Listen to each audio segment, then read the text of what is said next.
Let's shift gears now and talk a little bit about an organization that is doing so much to help us out, Angels of Hope. And I'm reading from their information. Angels of Hope mission is to provide critical support to Michigan families directly impacted by cancer. Joining us now is Debbie Amatangelo, the board chairman of Angels of Hope. Debbie, good morning and welcome to the Megacast. Good to have you with us.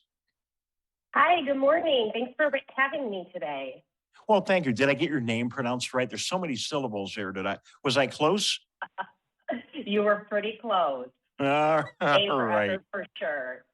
So tell us all about Angels of Hope. Let's hear it right from you and learn a little bit more about your organization and the fine work you do.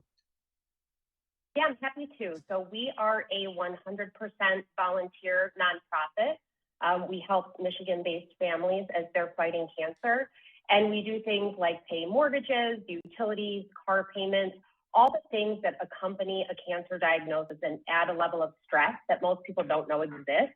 But a lot of times when people are going through treatment, they stop working, whether it be the child who has treatment and the parent is off work, or it's the parent who has cancer and is off work because they're just too sick after their treatment. So there's a financial aspect to a cancer diagnosis that really impacts so many Michigan families, and we step in to help them cover those, necessary bills so that they can focus on their fight and getting better, and not worry about losing their home or having their lights turned off, not being able to get to and from treatment, things of that nature. Well, Debbie, that's a wonderful mission and something that is so important because no one really plans to get sick. And, it's just not part of the way we work. Okay. We try to prepare and do everything we can, but nobody really plans for it. And it's a handful just taking care of all of the medical considerations. Maybe you're taking more medications, going to the doctors, having so many things to do to make sure you're taking care of your care. Last thing you want to worry about is what's going on financially. And it always has an impact because maybe you're not at work anymore. So take us through, if you don't mind, how does this work? So somebody feels that they might be in need. Where do they go? What do they do? Yeah, so we have one requirement, and it's that there must be a minor child in the home. And also, we only help Michigan families, so I guess that's really two requirements. But if there is a minor child that's in the home and somebody in the family is diagnosed with cancer, we suggest that they reach out to their hospital social worker, nurse navigator, somebody along those lines, and they can help them through the application process. So we thoroughly vet everybody that we help just to make sure that there is a need there, and also that it's directly related to cancer and their diagnosis. So we try not to look just at their income level or what they have in the bank, because even if people do have a lot of money saved, we don't believe that you should have to go broke because you received a cancer diagnosis. So we treat each patient and each family individually. They'll work with their social worker or nurse navigator, some other hospital representative. They will apply for assistance from our foundation by submitting all of the necessary documentation. And then what we do, which I think is really different from a lot of other foundations, is we pay the creditor directly. So one, that takes the burden off of the family. They don't have to worry about making all of those payments. But two, it also helps us to maintain integrity from where our funds are going. And it makes sure that, if a mortgage payment is approved, the fund is actually used for a mortgage payment. That is great. And the fact that you focus that in households where there is a minor child, that just makes it even more important to make sure those financial resources are there. It's great. Now, is your organization funded by donors, by government, through grants, all of the above? It's pretty much donor. We are really grassroots. It started because our founding chairman, she was volunteering with another national organization, and she kept going out to lunch. She thought, who's paying for this lunch? Because I'm not paying for it. So what's happening here?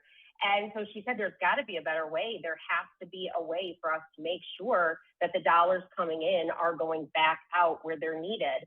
So she started with a potluck in her basement. She raised $1,500 that first year.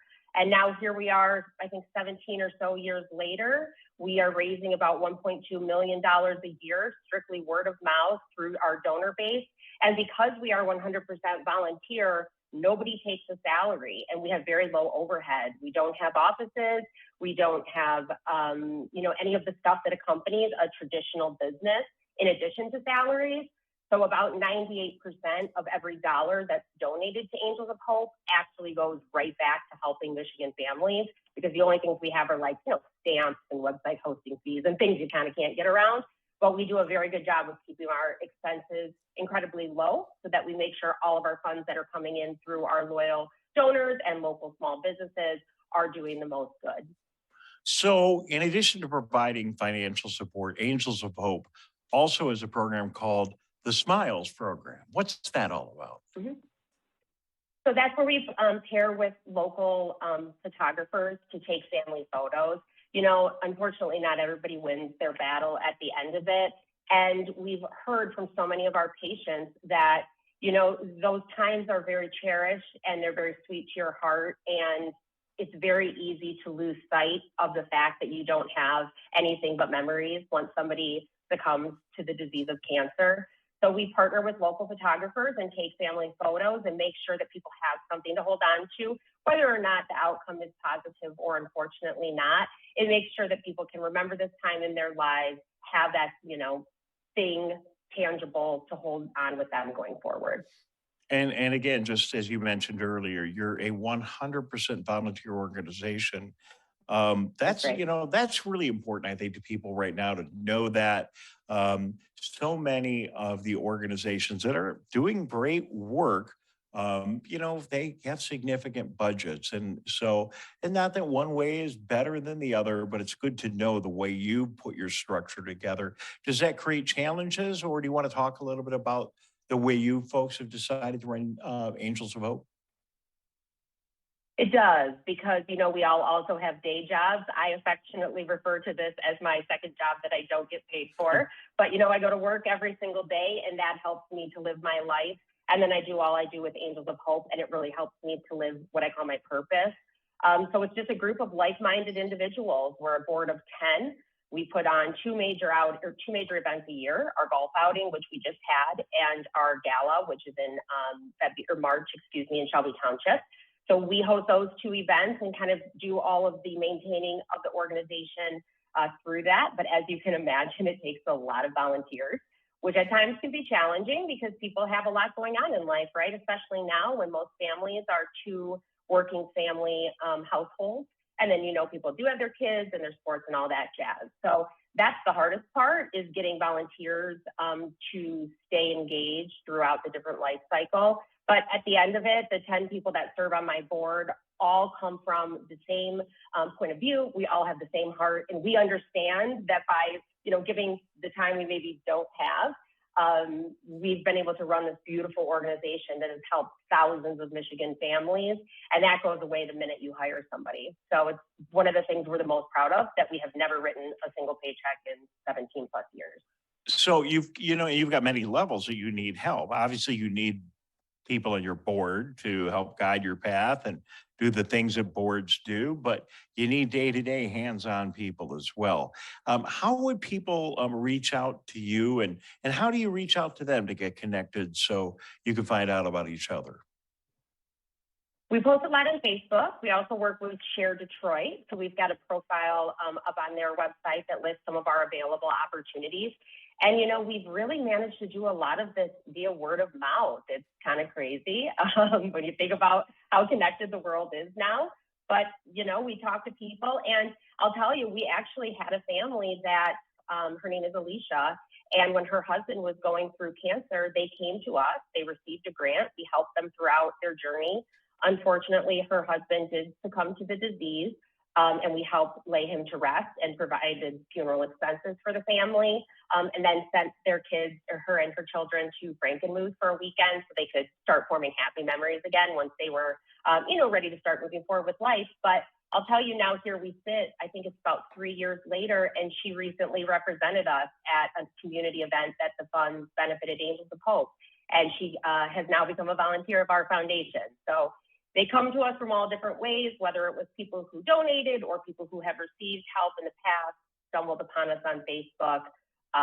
Also, there's information on our website about some of the opportunities we have, and then, of course, Share Detroit as well.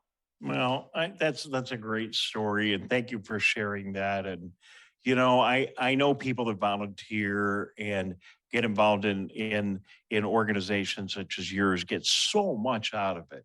They meet people, but probably relationships and marriages and long-term friendships have been built out of organizations like yours. So volunteering is really an awesome thing to do, gives you some other things to do, helps you keep perspective in life, and they get an awful lot of good work done. So kudos to you, your organization, everybody involved for the good work you're doing.